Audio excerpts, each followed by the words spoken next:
बड'लेण्ड ओनसोलनि मोनफ्रोमबो हारि माहारिनि सुबुंनि अनसायनाय मोननानै ओनसोलनि गोजोन खौसेथि आरो जौगानायखौ हास्थायनानै जोनोम मोननाय मोनसे राजखान्थि हान्जा BPF बे आफादखौ दैदेनलाङो मानगोनां मुस्रि गेवलां हाग्रामा महिलारि सारा।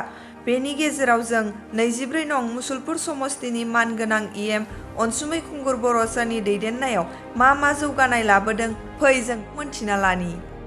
बेयो डक्टर रबि बर' civil hospital.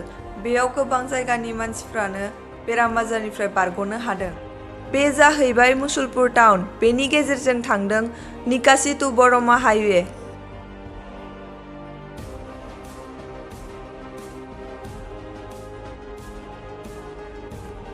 Baksa polytechnic college. बेयाव खाथिनि गोबां फरायसाफोरानो फरायनो सुबिदा मोन्दों। बेफोर गासिबो हाग्रामा सार आरो अनसुमै सारनि अननायाव जादों।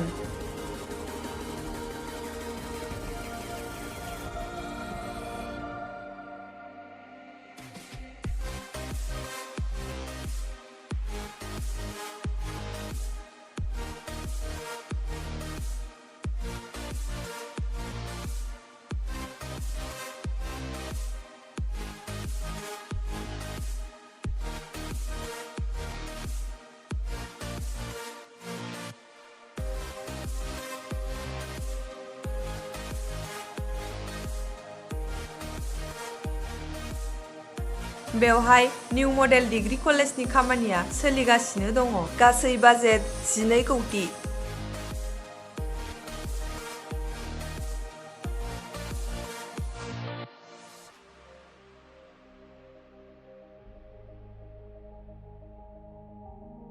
बेयो टेक्सटाइल पार्क। बेयाव दानाय लुनाय सोलोंनायजों लोगोसे बेफार फालांगिनि गोबां सुबिदाबो मोननाय जायो।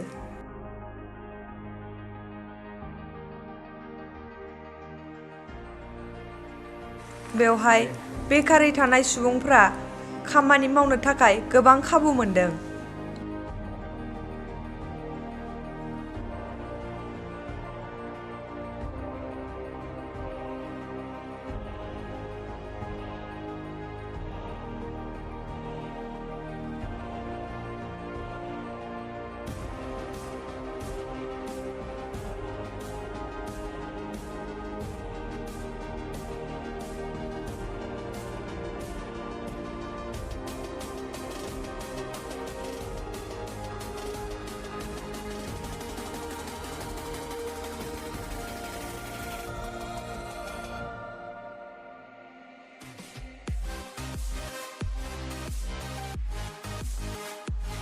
बे जाहैबाय बड'लेण्ड आन्दलनाव गिबिसिन मुंख्लं जानाय जोहोलाव सुजित नार्जारिनि मुङाव लुफुंजानाय दोंसे लामा।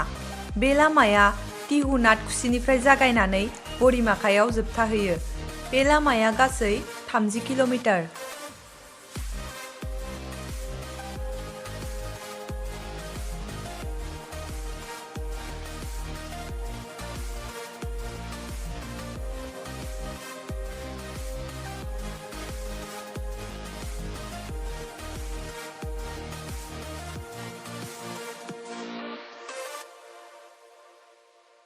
बेयाव सुइस गेट बानायनायनि थाखाय आबादारिफ्रा आबाद फोथाराव दै लांनो थाखाय गोबां सुबिदा मोननो हादों।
फै जों बयबो खौसे जानानै नांगोलनि सावगारियाव भट होनानै अनसुमै खुंगुर बर' सारखौ देरहासार खालामदिनि।